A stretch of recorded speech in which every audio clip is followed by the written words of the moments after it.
A great Friday to be here. It's your birthday today, Daniela Kafu in Kroma, and it's from your dad, Charles, and your mother, Rita, as well as from John, your uncle, and the wife. And we all say have a blessed time, but it's all because we have great goals for the year. We had them at the beginning, but the first 6 months have been disrupted. COVID has truncated and permeated our lives. But how do we reset ourselves for the next 6 months? And that's why we want to speak to a transformational leadership coach and then also a counseling psychologist and head pastor of Transformation Assembly. And the Reverend Bishop Dr. Fred Crunchy-Mensah is right on stream. Good morning to you, sir.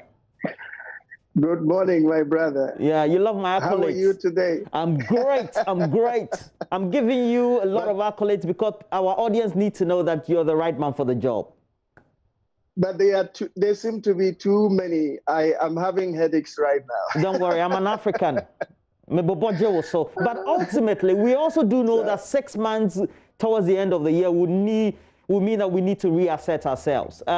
What should we be doing straight away? I mean, let's not kid ourselves. We're in for great business. Right. Thank you very much for putting me on and giving me the opportunity to be a blessing to your viewers.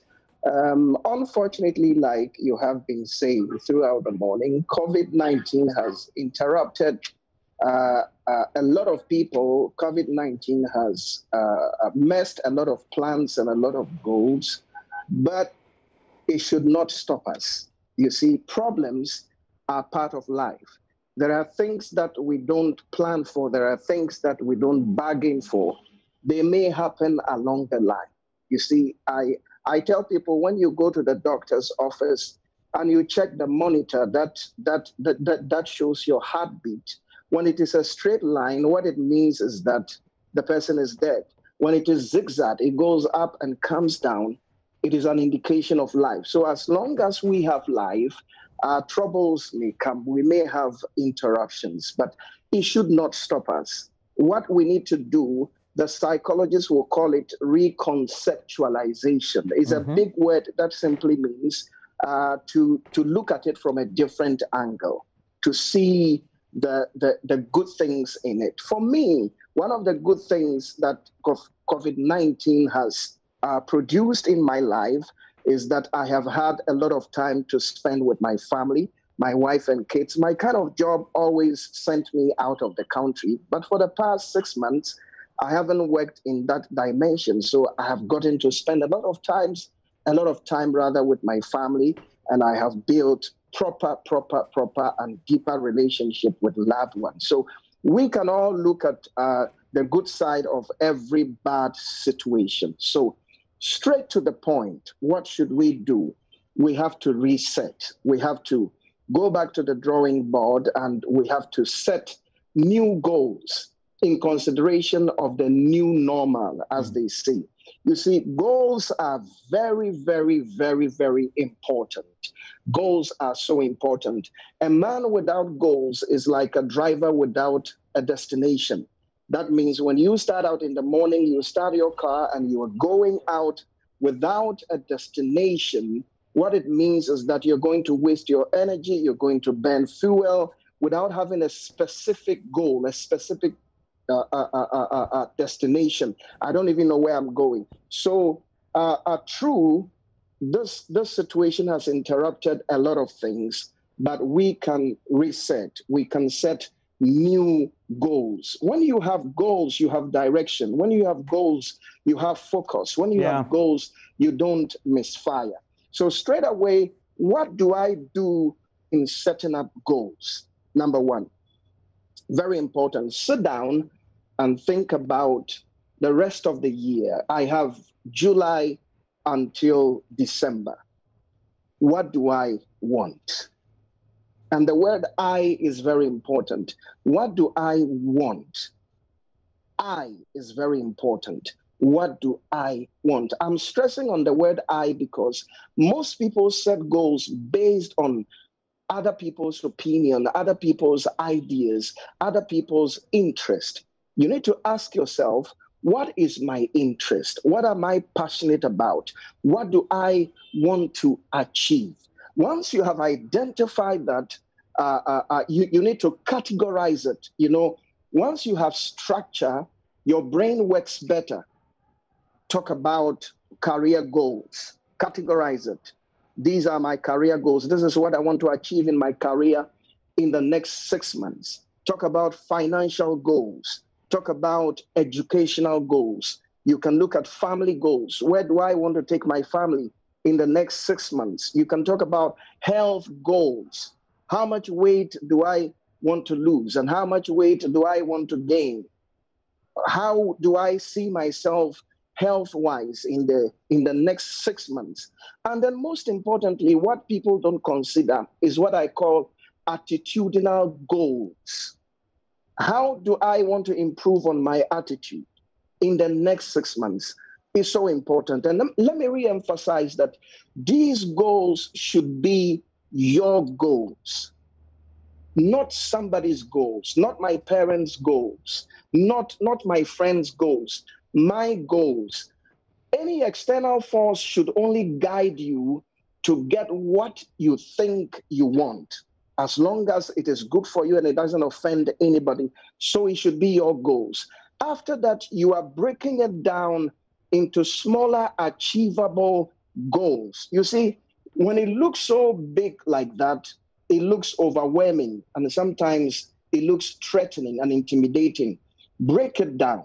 Break it down. Okay, this is what I want to achieve. Break it down and make it real, accessible, and then achievable. Let me give these guidelines to us in terms of setting goals. Number one, the goals you are setting should be precise. You should have date, time, amount. In other words, this is the date I want to do this. This is the amount I want to spend on this. This is the time I want to spend doing this. It's very important. When you are specific, you are in control. You are able to measure your goals. Number two, prioritize. You may have a lot of goals in categories like this is my family goal or family goals, health goals, career goals. Prioritize.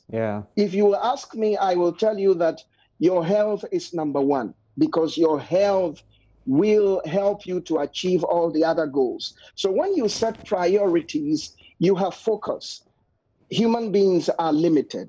You can only do a few things at a time. So when you have prioritized, then you know where to spend your limited energy and where to put in your strength. Number three, most importantly, and this is a bit psychological, make sure that you write your goals down. Don't just put them in your mind. Put them on a piece of paper. You see, when you put them here, what it means is that there is a lot on your mind. But when you move them from your mind and you put them on a piece of paper, you have declustered your mind. Number two, when you see the goals written on a piece of paper, they look more crystallized, or they look more real, they look more tangible, and it helps your mind to move on into achieving. The last one I want to talk about before I go on other things is this. Be realistic in setting your goals. I know that some of us are people of faith. I am a bishop. I encourage people to dream big. I encourage people, but be realistic. Being a person of faith doesn't make you presumptuous. No. Or it doesn't make you overly ambitious. Be realistic. I mean, if you work in a place, your salary is 1,000 Ghana at the end of the month, don't have a goal of building a skyscraper in the next 6 months. That is going to deflate your confidence, and that is going to worry you. So these guidelines, we have to look at it. Now, and then most important, yes, speaker, please. And as we wind up the summary of these, there's always one thing. When we're setting our goals, the financial aspects of what the achievement should be for the year become very integral. And we know that a lot of people have lost their jobs and all that. How do we reassert ourselves within the goals that we want to set for the rest of the year? So that takes us back to being realistic. Okay, you know yourself. You know that at this time in my life, this is what I have access to. This is how much money I have access to, or I don't even have anything. You think about how to raise something to start with. So you have to put that into consideration, have realistic goals, putting into consideration your financial status, your financial situation, so that your goals become very, very realistic. But you see, one very important thing I would want to address is the issue of attitude. When your attitude is not right, it's very difficult to realize your goals. So let me give your viewers a few attitudinal points. You see, you yourself, after you have written your goals, after you have categorized your goals, after you have done all that, look at yourself. These are things I should exhibit. These are virtues I should have. Number one, it helps to be positive. It helps to be positive. You see, because we are coming from a situation, because we are managing a world situation, there has been a lot of negativity around. And when you are coming from such a background, it is likely that you will be negative. But I counsel that we should be cautiously positive. Now, I'm qualifying it with the word cautious. We need to be cautiously positive. Staying positive releases your potential. And when I talk about staying positive, I'm talking to the people of faith that you should build up your faith. It takes a lot of faith. It takes a lot of faith. And once you have faith, you should also be patient.